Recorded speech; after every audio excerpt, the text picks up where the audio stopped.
Hello everyone, તમારા બધાનું સ્વાગત છે જેબીસ કિચનમાં. બાજરાનો રોટલો કે મસાલાવાળો રોટલો તમે ખાધો જ હશે. તો આજે આપણે બાજરાના લોટમાંથી એકદમ મસ્ત અને જોરદાર એવા પુડલા બનાવવાના છે. તો ચાલો શરૂ કરીએ. તો પહેલાં આપણે એક બાઉલ લઈશું અને તેમાં બધા જ વેજીટેબલ આ રીતે મોટા મોટા કટ કરી લઈશું. તો મેં અહીંયા કેપ્સિકમ, ગાજર, બીટ, કાંદા અને બટેકું લીધેલું છે. જો તમારે તમારી ચોઈસના કોઈ પણ વેજીટેબલ લેવા હોય તો તમે લઈ શકો છો.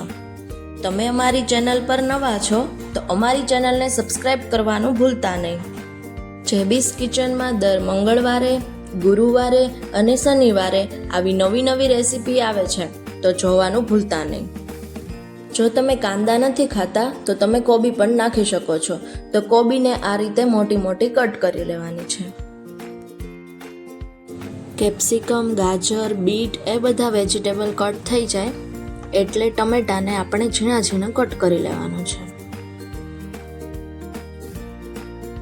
આ રીતે બધા જ વેજીટેબલ કટ થઈ જાય એટલે આપણે એક કટર લેવાનું છે અને કટરની અંદર આ જે મોટા કટ કરેલા વેજીટેબલ એડ કરી દેવાના છે અને આ રીતે કટ કરી લેવાના છે.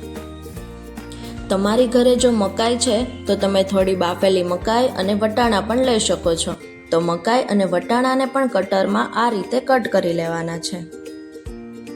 તો તમે જોઈ શકો છો કે વેજીટેબલ મસ્ત એવું ઝીણું કટ થાય છે.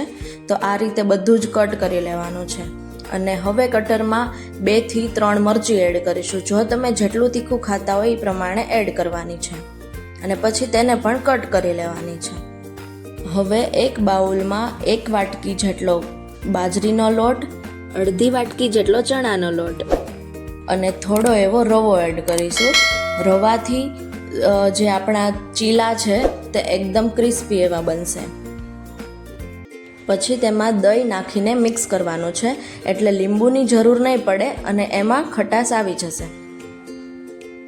હેલ્ધી રેસિપીની સિરીઝ એપિસોડ 8માં બનાવેલા મમરાના પૌવા તમે હજી સુધી નથી જોયા તો ડિસ્ક્રિપ્શનમાં મેં લિંક આપેલી છે, તો તમે જરૂરથી જોજો અને ટ્રાય કરજો અને કેવા લાગ્યા એ કોમેન્ટ બોક્સમાં જરૂરથી જણાવજો.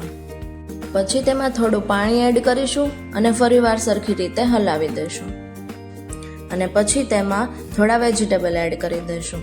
જે ટમેટા સુધારીને રાખ્યા હતા તે, પછી જે બધા વેજીટેબલ સુધારીને રાખ્યા હતા તે એડ કરીશું અને સરખું મિક્સ કરી દઈશું. તો તમે જોઈ શકો છો કેવો મસ્ત એવો રેડ કલર આવી ગયો છે, કેમ કે આપણે બીટ નાખ્યું હતું ને એનો આ રીતે કલર આવી ગયો છે. હવે તેમાં બેઝિક મસાલા એડ કરીશું. થોડી એવું ગરમ મસાલો એડ કરીશું, થોડું ધાણા જીરું અને થોડું લાલ મરચું એડ કરીશું અને પછી તેમાં આપણે સ્વાદ પ્રમાણે મીઠું એડ કરી દઈશું અને ફરીવાર સરખી રીતે મિક્સ કરી લઈશું. જો જરૂર પડે તો થોડું પાણી એડ કરવાનું છે અને મિક્સ કરવાનું છે. તમને બધાને ખબર જ છે કે બાજરો આપણા શરીર માટે ખૂબ જ ફાયદાકારક છે.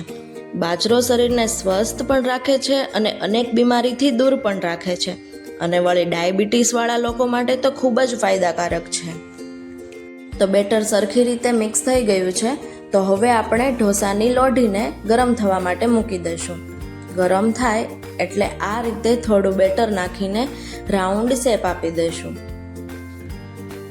બાજરાનો રોટલો ન ભાવતો હોય પણ આ જોઈને જ તમને ખાવાનું મન થઈ જશે. પછી થોડી વાર તેને રહેવા દઈશું અને પછી તેમાં ઓલિવ ઓઇલ આવે છે તે એડ કરીશું. ઓલિવ ઓઇલ આ હેલ્ધી ચીલાને હેલ્ધીયર બનાવવા માટે મેં અહીંયા ગ્રીન પીસની કંપનીનું extra virgin olive oil use કરેલું છે. જો તમે હજી સુધી આ ઓલિવ ઓઇલ નથી ખરીદ્યું તો તમે આજે કોન્ટેક્ટ કરો.